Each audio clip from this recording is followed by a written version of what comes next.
Hello दोस्तों, स्वागत है आपका अपने ही यूट्यूब चैनल किस्से कहानियों की ऑडियो लाइब्रेरी पर। अभी हम सुन रहे हैं मुंशी प्रेमचंद्र द्वारा रचित उपन्यास कायाकल्प का भाग 12। तो चलिए सुनते हैं आज का भाग। गद्दी के कई दिन पहले से ही मेहमानों का आना शुरू हो गया और 3 दिन बाकी ही थे कि सारा कैंप भर गया। दीवान साहब ने कैंप में ही बाजार लगवा दिया था, वहीं रसद पानी का भी इंतजाम था। राजा साहब स्वयं मेहमानों की खातिरदारी करते रहते थे, किंतु जमघट बहुत बड़ा था। आठों पहर हड़बंग सा मचा रहता था। बड़े बड़े नरेश आए थे, कोई चुने हुए दरबारियों के साथ, कोई लाव लश्कर लिए हुए। कहीं ऊदी वर्दियों की बहार थी तो कहीं केसरिये बाने की। कोई रत्न जटित आभूषण पहने, कोई अंग्रेजी सूट से लैस, कोई इतना विद्वान कि विद्वानों में शिरोमणि, कोई इतना मूर्ख कि मूर्ख मंडली की शोभा। कोई 5 घंटे स्नान करता था और कोई 7 घंटे पूजा। कोई 2 बजे रात को सोकर उठता था, कोई 2 बजे दिन को। रात दिन तबले ठनकते रहते थे। कितने महाशय ऐसे भी थे जिनका दिन अंग्रेजी कैंप का चक्कर लगाने में ही कटता था। 2-4 सज्जन प्रजावादी भी थे। चक्रधर और उनकी टुकड़ी के लोग इन लोगों का सेवा सम्मान विशेष रूप से करते थे, किंतु विद्वान या मूर्ख, राजसत्ता के स्तंभ या लोक सत्ता के भक्त सभी अपने को ईश्वर का अवतार समझते थे। सभी गुरूर के नशे में मतवाले और विलासिता में डूबे हुए। एक भी ऐसा नहीं जिसमें चरित्र बल हो, सिद्धांत प्रेम हो या मर्यादा भक्ति हो। नरेशों की सम्मान लालसा पग पग पर अपना जलवा दिखाती थी। वह मेरे आगे क्यों चले, उन्हें मेरे पीछे रहना चाहिए था। उनका पूर्वज हमारे पुरखाओं का करदाता था। बातें करने में, अभिवादन में, भोजन करने के लिए बैठने में, महफिल में पान और इलायची लेने में, यही अनैक्य और द्वेष का भाव प्रकट होता रहता था। राजा विशाल सिंह और कर्मचारियों का बहुत सा समय चिरौरी विनती करने में कट जाता था। कभी कभी तो इन महान पुरुषों को शांत करने के लिए राजा साहब को हाथ जोड़ना और उनके पैरों पर सिर रखना पड़ता था। दिल में पछताते थे कि व्यर्थ ही यह आडंबर रचा। भगवान किसी भांति कुशल से यह उत्सव समाप्त कर दे। अब कान पकड़ें कि ऐसी भूल न होगी। किसी अनिष्ट की शंका उन्हें हरदम उद्विग्न रखती थी। मेहमानों से तो कांपते रहते थे, पर अपने आदमियों से जरा जरा सी बात पर बिगड़ जाते थे। जो मुंह में आता बक डालते थे। अगर शांति थी तो अंग्रेजी कैंप में। न नौकरों की तकरार थी, न बाजार वालों से जूती पैजार थी। सबकी चाय का एक समय, डिनर का एक समय, विश्राम का एक समय और मनोरंजन का एक समय। सब एक साथ थिएटर देखते, एक साथ हवा खाने जाते। न बाहर गंदगी थी, न मन में मलिनता। नरेशों के कैंप में पराधीनता का राज्य था और अंग्रेजी कैंप में स्वाधीनता का। स्वाधीनता सद्गुणों को जगाती है, पराधीनता दुर्गुणों को। उधर रनिवास में भी खूब जमघट था। महिलाओं का रंग रूप देखकर आंखों में चकाचौंध हो जाती थी। रत्न और कंचन ने उनकी कांति को और भी अलंकृत कर दिया था। कोई पारसी वेश में थी, कोई अंग्रेजी वेश में और कोई अपने ठेठ स्वदेशी ठाठ में। युवतियां इधर उधर चहकती फिरती, प्रौढ़ाएं आंखें मटका रही थी। वासना उम्र के साथ बढ़ती जाती है, इसका प्रत्यक्ष प्रमाण आंखों के सामने था। अंग्रेजी फैशन वालियां औरों को गवारीने समझती थी और गवारीने उन्हें कुल्टा कहती थी। मजा यह था कि सभी महिलाएं ये बातें अपने मेहरियों और लौंडियों से कहने में भी संकोच न करती थी। ऐसा मालूम होता था कि ईश्वर ने स्त्रियों को निंदा और परिहास के लिए ही रचा है। तन और मन में कितना अंतर हो सकता है, इसका कुछ अनुमान हो जाता था। मनोरमा को महिलाओं के सेवा सत्कार का भार सौंपा गया था, किंतु उसे यह चरित्र देखने में विशेष आनंद आता था। उसे उनके पास बैठने में घृणा होती थी। हाँ, जब रानी रामप्रिया को बैठे देखती तो उनके पास जा बैठती। इतने कांच के टुकड़ों में उसे वही एक रत्न नजर आता था। मेहमानों के आदर सत्कार की तो यह धूम थी और वे मजदूर जो छाती फाड़ फाड़ कर काम कर रहे थे, भूखों मरते थे। कोई उनकी खबर तक ना लेता था। काम लेने को सब थे, पर भोजन के लिए पूछने वाला कोई न था। चमार पहर रात रहे घास छीलने जाते, मेहतर पहर रात से सफाई करने लगते, कहार पहर रात से पानी खींचना शुरू करते, मगर कोई उनका पुरसा हाल न था। चपरासी बात बात पर उन्हें गालियां सुनाते, क्योंकि उन्हें खुद बात बात पर डांट पड़ती थी। चपरासी सहते थे क्योंकि उन्हें दूसरों पर अपना गुस्सा उतारने का मौका मिल जाता था। बेगारों से न सहा जाता था, इसलिए कि उनकी आंतें जलती थीं। दिन भर धूप में जलते, रात भर क्षुधा की आग में। रानी के समय में बेगार इससे भी ज्यादा ली जाती थी, लेकिन रानी को स्वयं खिलाने पिलाने का ख्याल रहता था। बेचारे अब उन दिनों को याद कर कर के रोते थे। क्या सोचते थे, क्या हुआ? असंतोष बढ़ा जाता था। न जाने कब सबके सब जान पर खेल जाएं, हड़ताल कर दें, न जाने कब बारूद में चिंगारी पड़ जाए। दशा ऐसी भयंकर हो गई थी। राजा साहब को नरेशों की ही खातिरदारी से फुर्सत न मिलती थी, यह सत्य है, किंतु राजा के लिए ऐसे बहाने शोभा नहीं देते। उनकी निगाह चारों तरफ दौड़नी चाहिए। अगर उसमें इतनी योग्यता नहीं तो उसे राज्य करने का कोई अधिकार नहीं। संध्या का समय था। चारों तरफ चहल पहल मची हुई थी। तिलक का मुहूर्त निकट आ गया था। हवन की तैयारियां हो रही थी। सिपाहियों को वर्दी पहनकर खड़े हो जाने की आज्ञा दे दी गई थी कि सहसा मजदूरों के बाड़े से रोने चिल्लाने की आवाजें आने लगी। किसी कैंप में घास न थी और ठाकुर हरिसेवक सिंह हंटर लिए हुए चमारों को पीट रहे थे। मुंशी वज्रधर की आंखें क्रोध से लाल हो रही थी। कितना अनर्थ है, सारा दिन गुजर गया और अभी तक किसी कैंप में घास नहीं पहुंची। चमारों का यह हौसला, ऐसे बदमाशों को गोली मार देनी चाहिए। एक चमार बोला, मालिक आपको अख्तियार है, मार डालिए, मुदा पेट बांधकर काम नहीं होता। चौधरी ने हाथ बांधकर कहा, हुजूर घास तो रात को ही पहुंचा दी गई थी, मैं आप जाकर रखवा आया था। हाँ, इस बेला अभी नहीं पहुंची। आधे आदमी तो मांदे पड़े हुए हैं, क्या करूं? मुंशी जी क्रोध में चिल्लाए, बदमाश, झूठ बोलता है, सुअर, डैम फूल, ब्लडी रास्कल, शैतान का बच्चा। अभी पोलो खेल होगा, घोड़े बिना खाए कैसे दौड़ेंगे? एक युवक ने कहा, हम लोग तो बिना खाए 8 दिन से घास दे रहे हैं, घोड़े क्या बिना खाए एक दिन भी ना दौड़ेंगे? क्या हम घोड़े से भी गए गुजरे हैं? चौधरी डंडा लेकर युवक को मारने दौड़ा, पर उसके पहले ही ठाकुर साहब ने झपटकर उसे 4-5 हंटर सड़ाप सड़ाप लगा दिए। नंगी देह, चमड़ा फट गया, खून निकल आया। चौधरी ने युवक और ठाकुर साहब के बीच खड़े होकर कहा, हुजूर क्या मार ही डालेंगे? लड़का है, कुछ अनुचित मुंह से निकल जाए तो क्षमा करनी चाहिए। राजा को दयावान होना चाहिए। ठाकुर साहब आपे से बाहर हो रहे थे। एक चमार का यह हौसला कि उनके सामने मुंह खोल सके। वही हंटर तान कर चौधरी को जमाया। बूढ़ा आदमी, उस पर कई दिन का भूखा, खड़ा भी मुश्किल से हो सकता था। हंटर पड़ते ही जमीन पर गिर पड़ा। बाड़े में हलचल मच गई। हजारों आदमी जमा हो गए। कितने ही चमारों ने मारे डर के खुरपी और रस्सी उठा ली थी और घास छीलने जा रहे थे। चौधरी पर हंटर पड़ते देखा तो रस्सी खुरपी फेंक दी और आकर चौधरी को उठाने लगे। ठाकुर साहब ने तड़प कर कहा, तुम सब अभी 1 घंटे में घास लाओ, नहीं तो एक एक की हड्डी तोड़ दी जाएगी। एक चमार बोला, हम यहाँ काम करने आए हैं, जान देने नहीं आए हैं। एक तो भूखों मरे, दूसरे लात खाएं। हमारा जन्म इसलिए थोड़ी ही हुआ है। जिससे चाहे काम कराइए, हम घर जाते हैं। ठाकुर साहब फिर हंटर फटकार कर बोले, कहाँ भाग कर जाओगे? गांव में घुसने भी ना पाओगे? क्या सरकारी काम को हंसी खेल समझ लिया है? चमार बोला, सरकार अपना गांव ले लें, हम छोड़कर चले जाएंगे। ठाकुर बोले, खेत छीन लिए जाएंगे, घर गिरा दिए जाएंगे, इस फेर में मत रहना। चमार बोला, आपको अख्तियार है, जो चाहे करें, हमें अब इस राज्य में नहीं रहना है।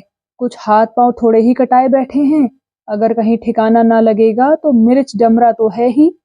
मुंशी जी बोले, जिसने बाड़े के बाहर कदम रखा उसकी शामत आई, तोप पर उड़ा दूंगा।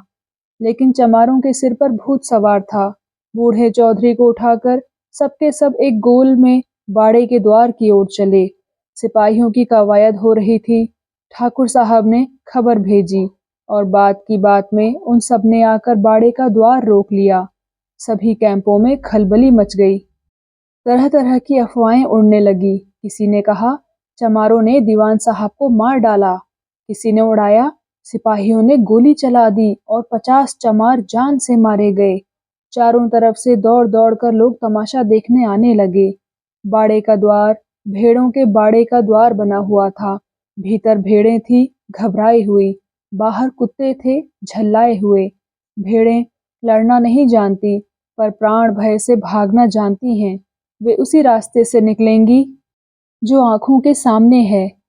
उस पर कुत्ते हों या शेर, घबराहट में भेड़ों को कुछ नहीं सूझता। सिपाहियों को अपनी वीरता दिखाने का ऐसा अवसर क्यों कभी मिला था?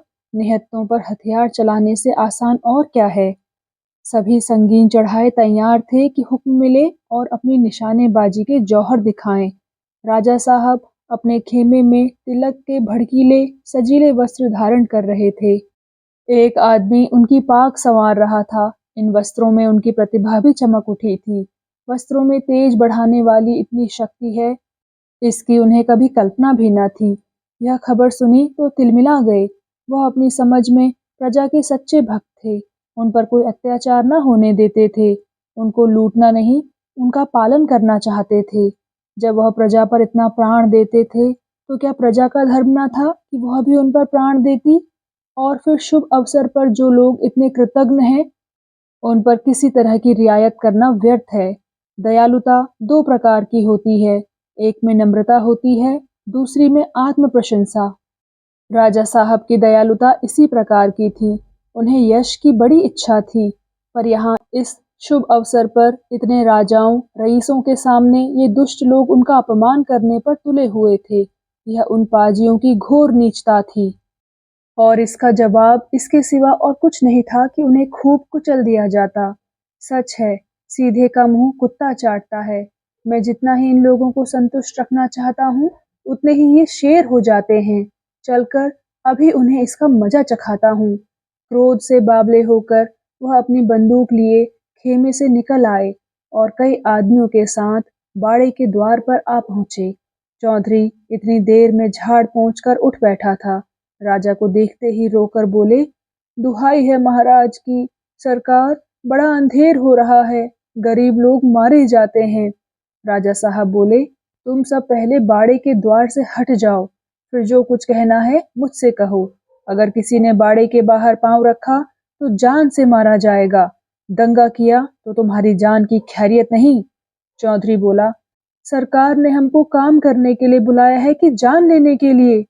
राजा साहब बोले, काम ना करोगे तो जान ले ली जाएगी। चौधरी बोला, काम तो आपका करें, खाने किसके घर जाएं? राजा बोले, क्या बेहुदा बातें करता है, चुप रहो। तुम सबके सब मुझे बदनाम करना चाहते हो। हमेशा से लात खाते आए हो और वही तुम्हें अच्छा लगता है। मैंने तुम्हारे साथ भलमनसी का बर्ताव करना चाहा था, लेकिन मालूम हो गया कि लातों के देवता बातों से नहीं मानते। तुम नीच हो और नीच लातों के बगैर सीधा नहीं होता। तुम्हारी यही मर्जी है तो यही सही। चौधरी बोला, जब लात खाते थे तब खाते थे, अब ना खाएंगे। राजा साहब बोले, क्यों, अब कौन सुर्ख आपके पर लग गए हैं? चौधरी बोला, वह समय ही लद गया है। क्या अब हमारी पीठ पर कोई नहीं कि मार खाते रहें और मुंह न खोलें? अब तो सेवा समिति हमारी पीठ पर है, क्या वह कुछ भी न्याय न करेगी? हमारी राय से मेंबर चुने जाते हैं, क्या कोई हमारी फरियाद न सुनेगा? राजा साहब बोले, अच्छा तो तुझे सेवा समिति वालों का घमंड है? चौधरी बोला, हाँ है, वह हमारी रक्षा करती है तो क्यों ना उसका घमंड करें। राजा साहब होंठ चबाने लगे, तो यह समिति वालों की कारस्तानी है। चक्रधर मेरे साथ कपट चाल चल रहे हैं। लाला चक्रधर, जिसका बाप मेरी खुशामद की रोटियां खाता है, जिसे मित्र समझता था, वही आस्तीन का सांप निकला। देखता हूँ वह मेरा क्या कर लेता है। एक रुक्का बड़े साहब के नाम लिख दूं तो बच्चा के होश ठीक हो जाएं। इन मूर्खों के सिर से यह घमंड निकाल ही देना चाहिए। यह जहरीले कीड़े फैल गए तो आफत मचा देंगे। चौधरी तो ये बातें कर रहा था, उधर बाड़े में घोर कोलाहल मचा हुआ था। सरकारी आदमियों की सूरत देखकर जिनके प्राण पखेरु उड़ जाते थे, वे इस समय निशंक और निर्भय बंदूकों के सामने मरने को तैयार खड़े थे। द्वार से निकलने का रास्ता ना पाकर कुछ आदमियों ने बाड़ी की लकड़ियां और रस्सियां काट डाली और हजारों आदमी उधर से भड़भड़ाकर निकल पड़े, मानो कोई उमड़ी हुई नदी बांध तोड़कर निकल पड़े। उसी वक्त एक ओर सशस्त्र पुलिस के जवान और दूसरी ओर से चक्रधर समिति के कई युवकों के साथ आते हुए दिखाई दिए। चक्रधर ने निश्चय कर लिया था कि राजा साहब के आदमियों को उनके हाल पर छोड़ देंगे, लेकिन यहाँ की खबरें सुन सुनकर उनके कलेजे पर सांप सा लौटता रहता था। ऐसे नाजुक मौके पर खड़े होकर तमाशा देखना उन्हें लज्जाजनक मालूम होता था। अब तक तो दूर से ही आदमियों को दिलासा देते रहे, लेकिन आज की खबरों ने उन्हें आने के लिए मजबूर कर दिया। उन्हें देखते ही हड़तालियों में जान सी पड़ गई, जैसे अबोध बालक अपनी माता को देखकर शेर हो जाए। हजारों आदमियों ने घेर लिया। भैया आ गए, भैया आ गए की ध्वनि से आकाश गूंज उठा। चक्रधर को यहाँ की स्थिति उससे कहीं भयावह जान पड़ी जितना उन्होंने समझा था। राजा साहब को यह जिद कि कोई आदमी यहाँ से जाने ना पाए, आदमियों की यह जिद कि अब हम यहाँ एक क्षण भी ना रहेंगे, सशस्त्र पुलिस सामने तैयार। सबसे बड़ी बात यह कि मुंशी वज्रधर खुद एक बंदूक लिए पैंतरे बदल रहे थे, मानो सारे आदमियों को कच्चा ही खा जाएंगे। चक्रधर ने ऊंची आवाज से कहा, क्यों भाइयों, तुम मुझे अपना मित्र समझते हो या शत्रु? चौधरी बोला, भैया यह भी कोई पूछने की बात है? तुम हमारे मालिक हो, स्वामी हो, सहायक हो। क्या आज तुम्हें पहली ही बार देखा है? चक्रधर बोले, तो तुम्हें विश्वास है कि मैं जो कुछ कहूंगा और करूंगा वह तुम्हारे ही भले के लिए होगा?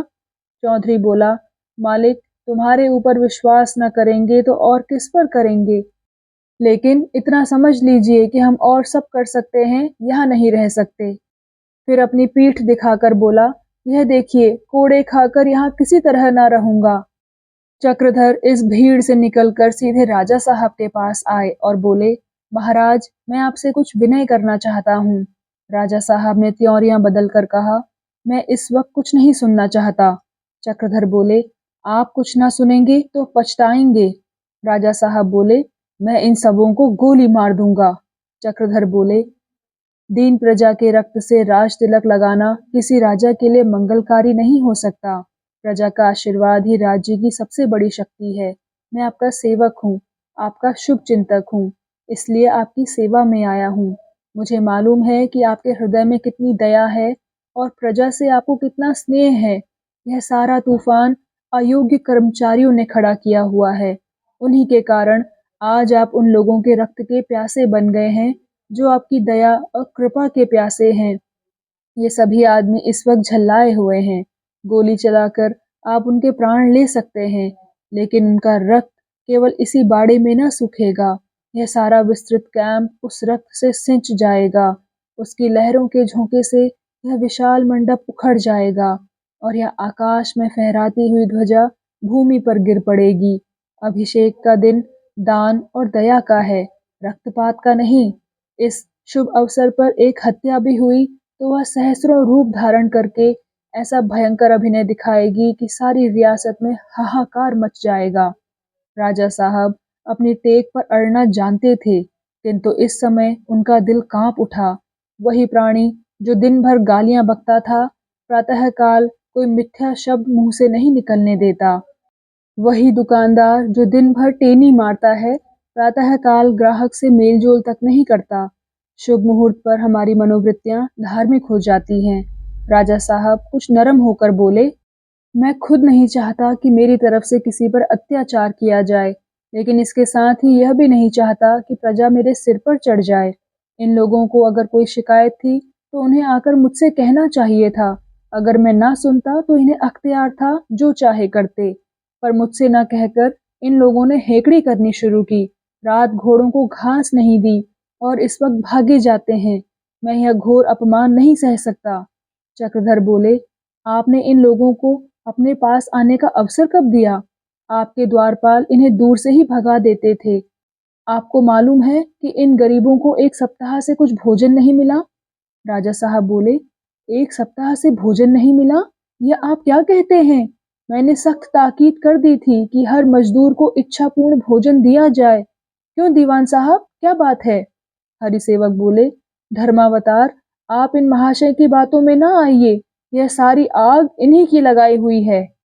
प्रजा को बहकाना और भड़काना इन लोगों ने अपना धर्म बनाया हुआ है।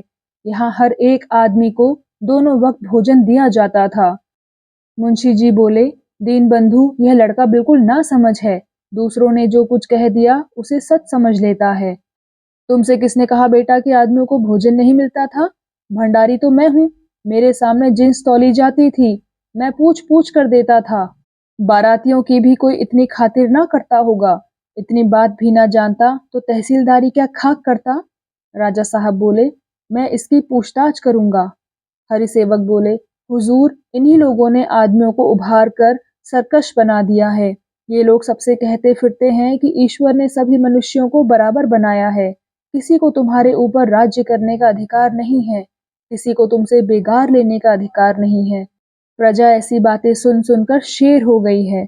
राजा साहब बोले, इन बातों में तो मुझे कोई बुराई नजर नहीं आती। मैं खुद प्रजा से यही बातें कहना चाहता हूँ। हरिसेवक बोले, हुजूर, ये लोग कहते हैं जमीन के मालिक तुम हो। जो जमीन से बीज उगाए वही उसका मालिक। राजा तो तुम्हारा गुलाम है। राजा साहब बोले, बहुत ठीक कहते हैं। इसमें मुझे तो बिगड़ने की कोई बात नहीं मालूम होती। वास्तव में मैं प्रजा का गुलाम हूँ, बल्कि उसके गुलाम का गुलाम हूँ। हरिसेवक बोले, हुजूर, इन लोगों की बातें कहाँ तक कहूँ? कहते हैं राजा को इतने बड़े महल में रहने का कोई हक नहीं, उसका संसार में कोई काम नहीं। राजा साहब बोले, बहुत ही ठीक कहते हैं। आखिर मैं पड़े पड़े खाने के सिवा और क्या करता हूँ? चक्रधर ने झुंझला कर कहा, ठाकुर साहब, आप मेरे स्वामी हैं, लेकिन क्षमा कीजिए, आप मेरे साथ बड़ा अन्याय कर रहे हैं। मैंने प्रजा को उनके अधिकार अवश्य समझाए हैं, लेकिन यह कभी नहीं कहा कि राजा को संसार में रहने का कोई हक नहीं, क्योंकि मैं जानता हूँ, जिस दिन राजाओं की जरूरत ना होगी, उस दिन उनका अंत हो जाएगा। देश में उसी की राज व्यवस्था होती है जिसका अधिकार होता है। राजा साहब बोले, मैं तो बुरा नहीं मानता, जरा भी नहीं। आपने कोई ऐसी बात नहीं कही जो और लोग ना कहते हों। वास्तव में जो राजा प्रजा के प्रति अपने कर्तव्य का पालन न करे, उसका जीवन व्यर्थ है। चक्रधर को मालूम हुआ कि राजा साहब मुझे बना रहे हैं। यह अवसर मजाक का न था।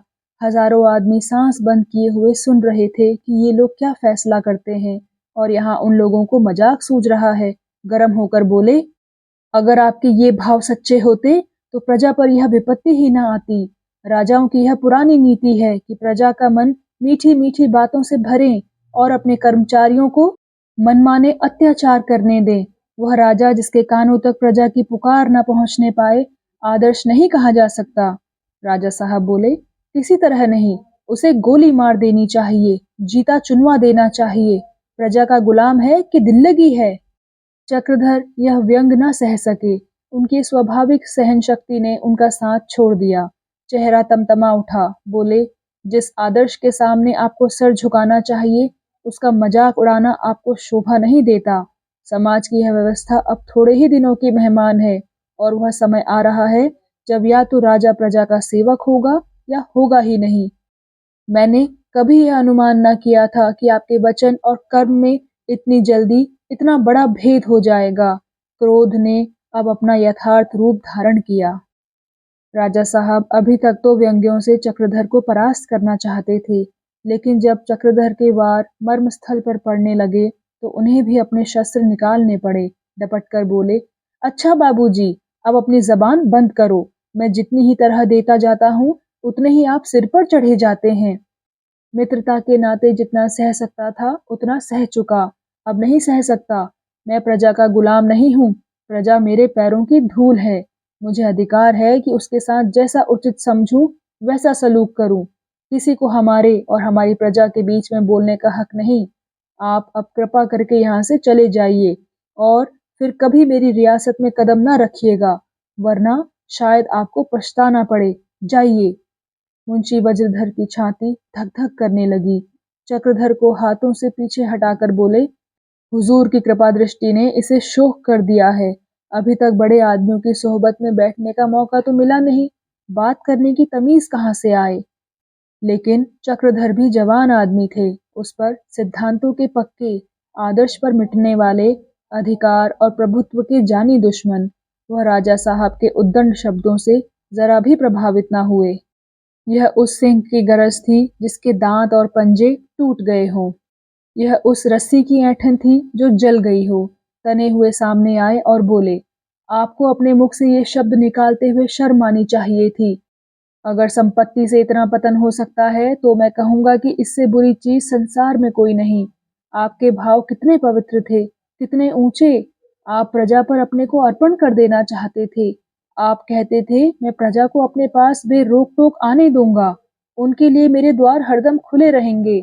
आप कहते थे, मेरे कर्मचारी उनकी ओर टेढ़ी निगाह से भी देखेंगे तो उनकी शामत आ जाएगी। ये सारी बातें क्या आपको भूल गई, और इतनी जल्द?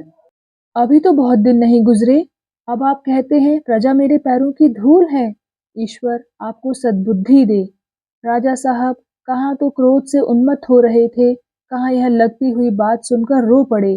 क्रोध निरुत्तर होकर पानी हो जाता है, या यूं कहिए कि आंसू अव्यक्त भावों का ही रूप है।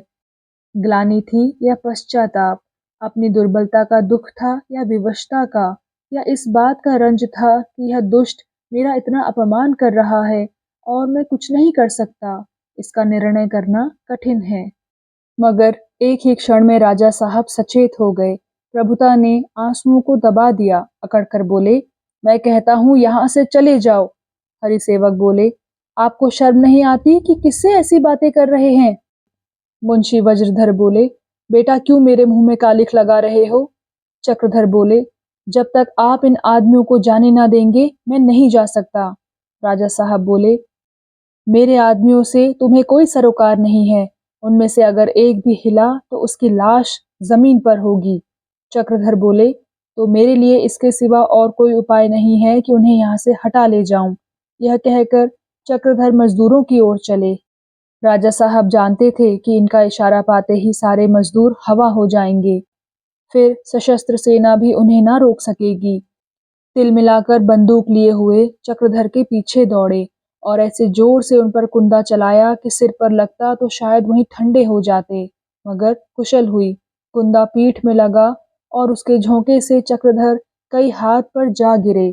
उनका जमीन पर गिरना था कि 5,000 आदमी बाड़े को तोड़कर सशस्त्र सिपाहियों को चीरते बाहर निकल आए और नरेशों के कैंप की ओर चले। रास्ते में जो कर्मचारी मिला उसे पीटा। मालूम होता था कैंप में लूट मच गई है। दुकानदार अपनी दुकानें समेटने लगे। दर्शकगण अपनी धोतियां संभाल कर भागने लगे। चारों तरफ भगदड़ पड़ गई। जितने बेफिक्रे, शहोदे, लुच्चे तमाशा देखने आए थे वे सब उपद्रवकारियों में मिल गए। यहाँ तक कि नरेशों के कैंप तक पहुँचते पहुँचते उनकी संख्या दूनी हो गई। राजा, रईस अपनी वासनाओं के सिवा और किसी के गुलाम नहीं होते। वक्त की गुलामी भी उन्हें पसंद नहीं।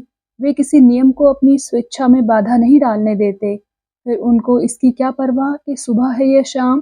कोई मीठी नींद के मजे लेता था, कोई गाना सुनता था, कोई स्नान ध्यान में मग्न था और कुछ लोग तिलक मंडप जाने की तैयारियां कर रहे थे। कहीं भंग घुटती थी, कहीं कविता चर्चा हो रही थी और कहीं नाच हो रहा था। कोई नाश्ता कर रहा था और कोई लेटा नौकरों से चंपी करा रहा था। उत्तरदायित्वहीन स्वतंत्रता अपनी विविध लीलाएं दिखा रही थी। अगर उपद्रवी इस कैंप में पहुंच जाते तो महा अनर्थ हो जाता। न जाने कितने राजवंशों का अंत हो जाता। किंतु राजाओं की रक्षा उनका इकबाल करता है। अंग्रेजी कैंप में 10-12 आदमी अभी शिकार खेलकर लौटे थे। उन्होंने जो यह हंगामा सुना तो बाहर निकल आए और जनता पर अंधाधुंध बंदूकें छोड़ने लगे। पहले तो उत्तेजित जनता ने बंदूकों की परवाह न की, उसे अपनी संख्या का बल था। लोग सोचते थे, मरते मरते हम में से इतने आदमी कैंप में पहुंच जाएंगे कि नरेशों को कहीं भागने की भी जगह न मिलेगी। हम सारे प्रांत को इन अत्याचारियों से मुक्त कर देंगे। ये सब भी तो अपनी प्रजा पर ऐसा ही अत्याचार करते होंगे। जनता उत्तेजित होकर आदर्शवादी हो जाती है। गोलियों की पहली बाढ़ आई, कई आदमी गिर गए। चौधरी बोला, देखो भाई, घबराना नहीं, जो गिरता है उसे गिरने दो, आज ही तो दिल के हौसले निकले हैं। जय हनुमान जी की। एक मजदूर बोला, बढ़े आओ, अब मार लिया है, आज ही तो। उसके मुंह से पूरी बात भी ना निकलने पाई थी कि गोलियों की दूसरी बाढ़ आई और कई आदमियों के साथ दोनों नेताओं का काम तमाम कर गई। एक क्षण के लिए सबके पैर रुक गए, जो जहां था वहीं खड़ा रह गया। समस्या थी कि आगे जाएं या पीछे। सहसा एक युवक ने कहा, मारो, रुक क्यों गए? सामने पहुंचकर हिम्मत छोड़ देते हो? बढ़े चलो, जय दुर्गा माई की। दूसरा बोला, आज जो मरेगा वह वैकुंठ में जाएगा, बोलो हनुमान जी की जय। उसे भी गोली लगी और चक्कर खाकर गिर पड़ा। इतने में दीवान साहब बंदूक लिए पीछे दौड़ते हुए आ पहुंचे। गुरुसेवक भी उनके साथ थे। दोनों एक दूसरे रास्ते से कैंप के द्वार पर पहुंच गए थे। हरिसेवक बोले, तुम मेरे पीछे खड़े हो जाओ और यहीं से निशाना लगाओ। गुरुसेवक बोला, अभी फैर ना कीजिए, मैं जरा इन्हें समझा लूं। समझाने से काम निकल जाए तो रक्त क्यों बहाया जाए? हरिसेवक बोले, अब समझाने का मौका नहीं है। अभी दम के दम में सबके सब अंदर घुस आएंगे तो प्रलय हो जाएगी। किंतु गुरुसेवक के हृदय में दया थी। पिता की बात न मानकर वह सामने आ गए और ललकार कर बोले, तुम लोग यहाँ क्यों आ रहे हो? यह ना समझो कि तुम कैंप के द्वार पर पहुंच गए हो। यहाँ आते आते तुम आधे हो जाओगे। एक मजदूर बोला, कोई चिंता नहीं, मर मर कर जीने से एक बार मर जाना अच्छा है। मारो, आगे बढ़ो, क्या हिम्मत छोड़ देते हो? गुरुसेवक बोले, आगे एक कदम भी रखा और गिरे, यह समझ लो कि तुम्हारे आगे मौत खड़ी है। मजदूर बोला, हम आज मरने के लिए कमर बांध कर। उसका इतना ही कहना था कि अंग्रेजी कैंप से फिर गोलियों की बाढ़ आई और कई आदमियों के साथ यह आदमी भी गिर गया और उसके गिरते ही सारे समूह में खलबली पड़ गई। अभी तक इन लोगों को ना मालूम था कि गोलियां किधर से आ रही हैं। समझ रहे थे कि इसी कैंप से आती होंगी। अब शिकारी लोग बढ़ आए थे और साफ नजर आ रहे थे। एक चमार बोला, साहब लोग गोली चला रहे हैं। दूसरा बोला, गोरों की फौज है, फौज।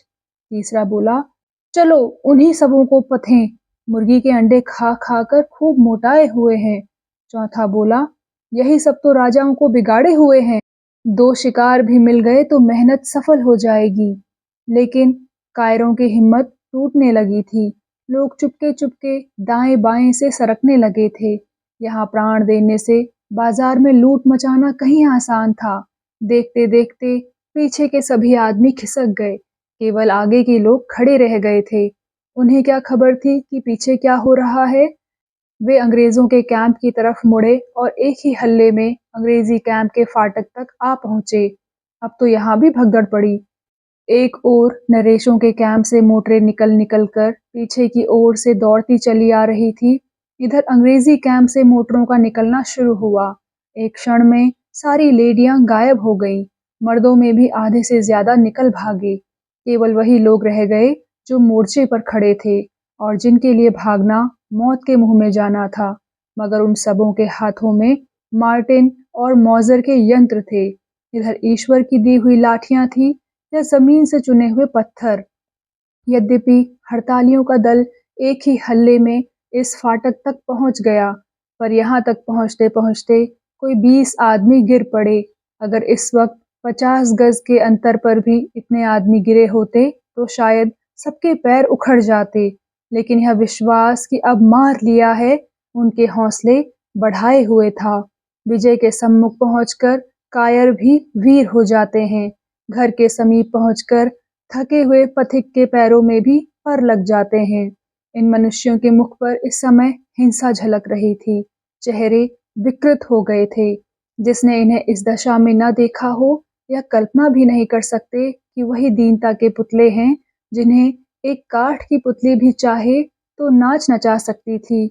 अंग्रेज योद्धा अभी तक तो मोर्चे पर खड़े बंदूकें छोड़ रहे थे, लेकिन इस भयंकर दल को सामने देखकर उनके औसान जाते रहे। दो चार तो भागे, दो तीन मूर्छा खाकर गिर पड़े।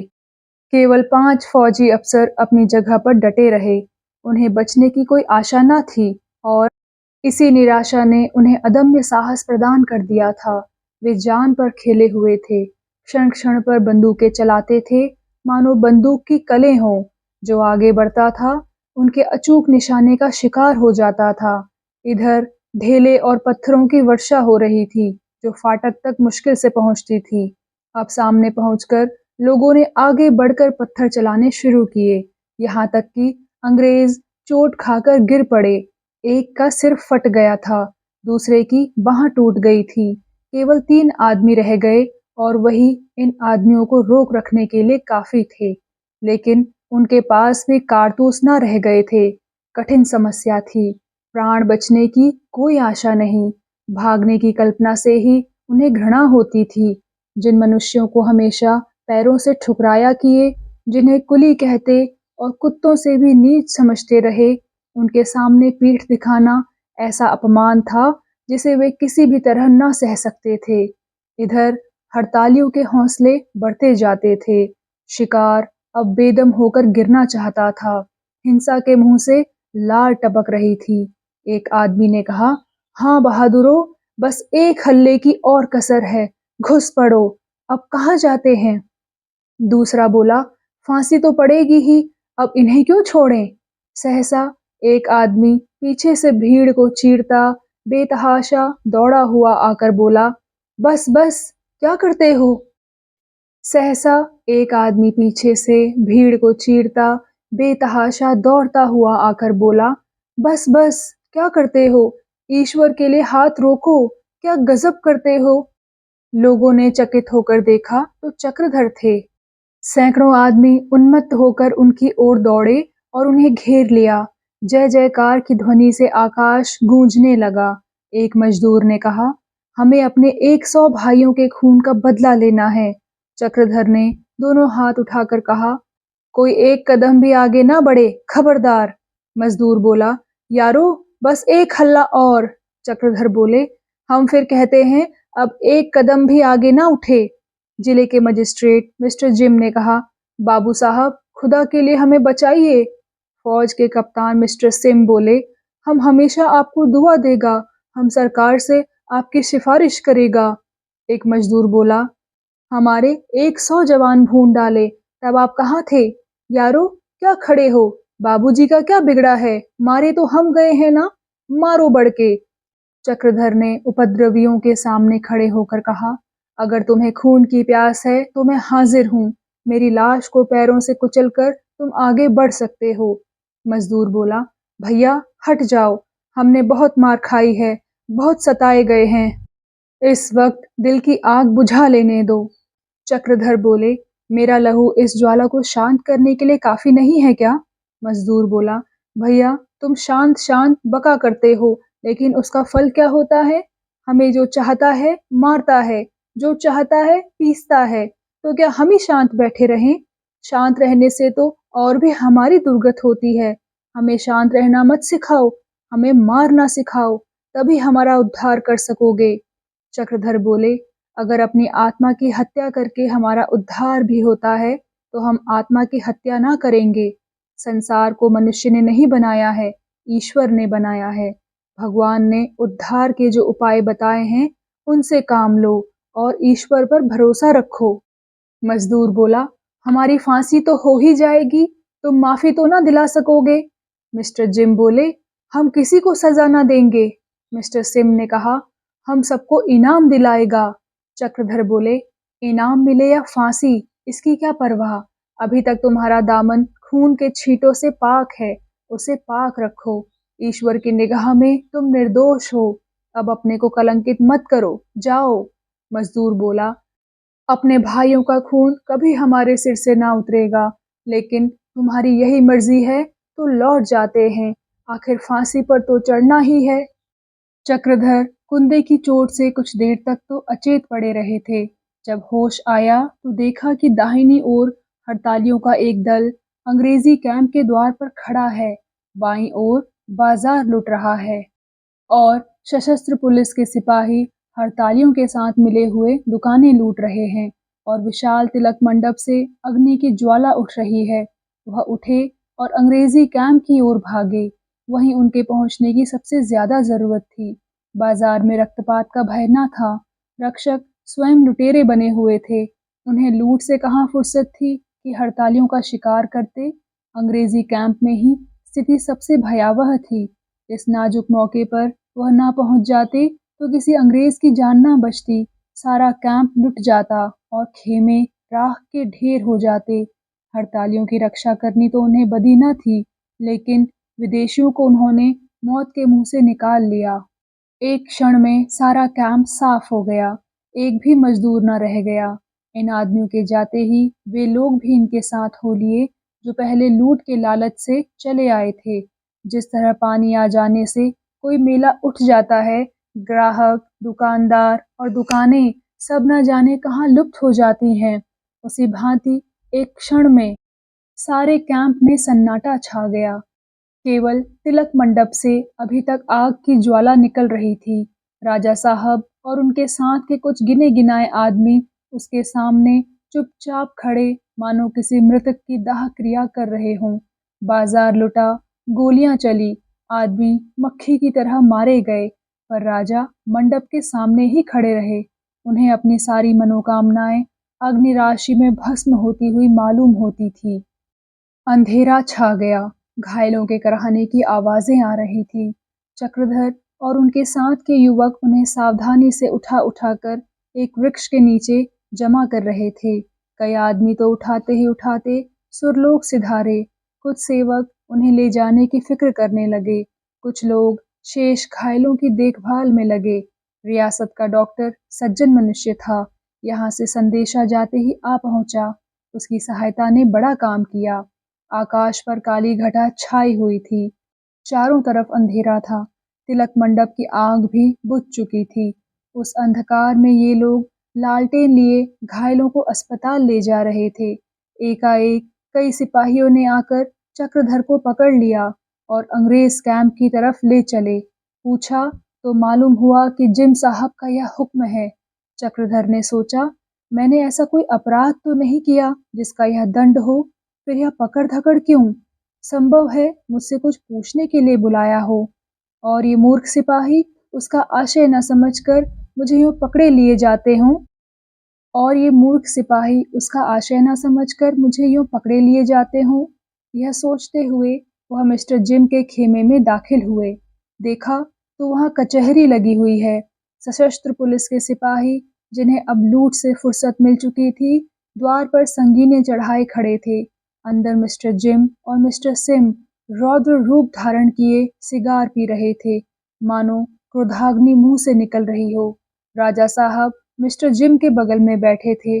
दीवान साहब क्रोध से आंखें लाल किए मेज पर हाथ रखे कुछ कह रहे थे, और मुंशी वज्रधर हाथ बांधे एक कोने में खड़े थे।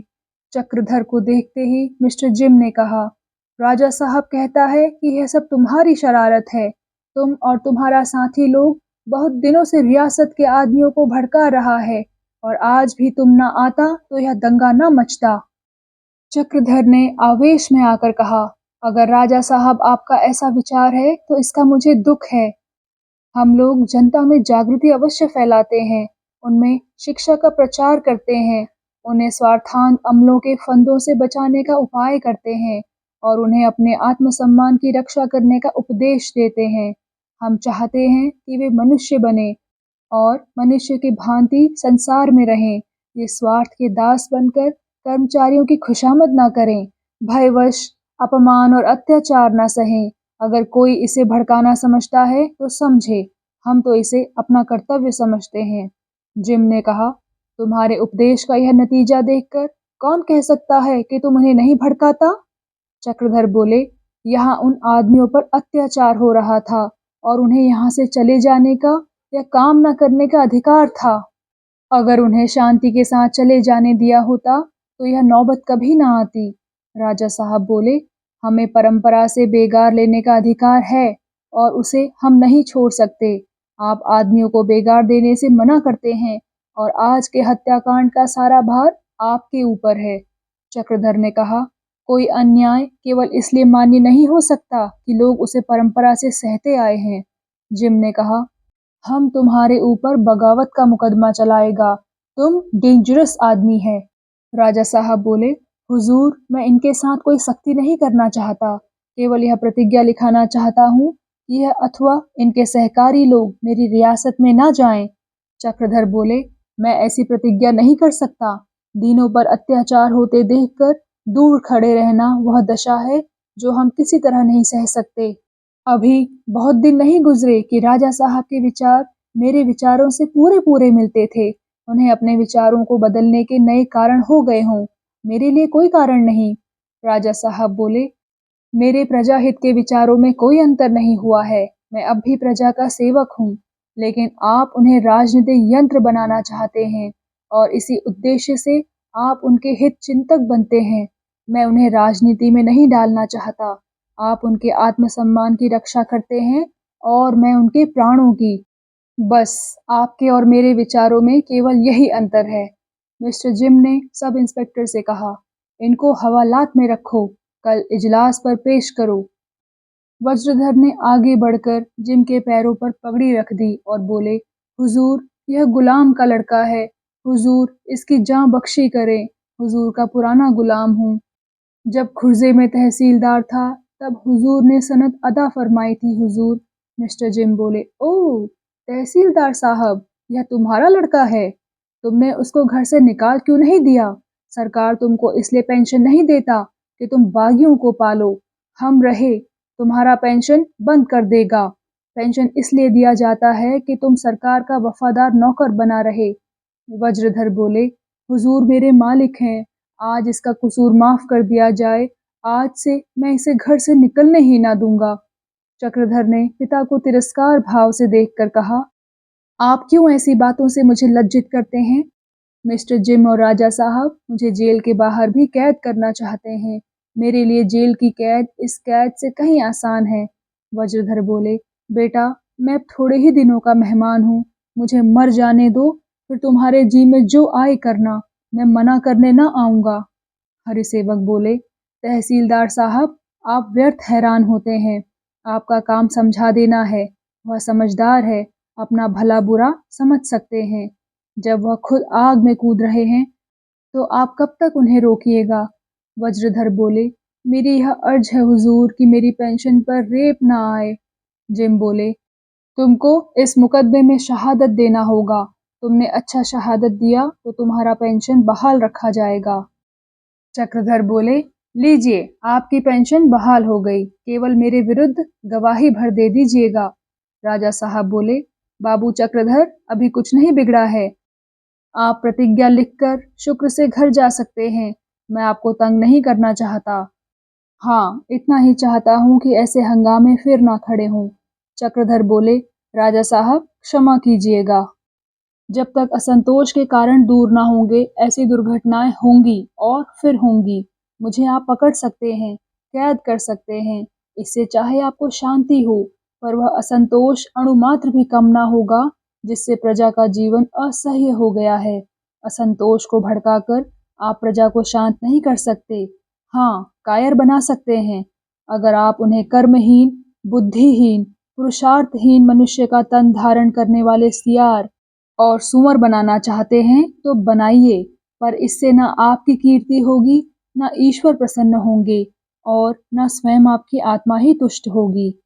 तो दोस्तों, कैसा लगा आपको आज का भाग? कृपया कमेंट सेक्शन में आकर ज़रूर बताइएगा। और अगर आपने अभी तक इस चैनल को सब्सक्राइब नहीं किया है तो कृपया सब्सक्राइब भी ज़रूर कर लीजिएगा। मैं मिलती हूँ आपसे इसी कहानी के अगले भाग के साथ। तब तक के लिए धन्यवाद।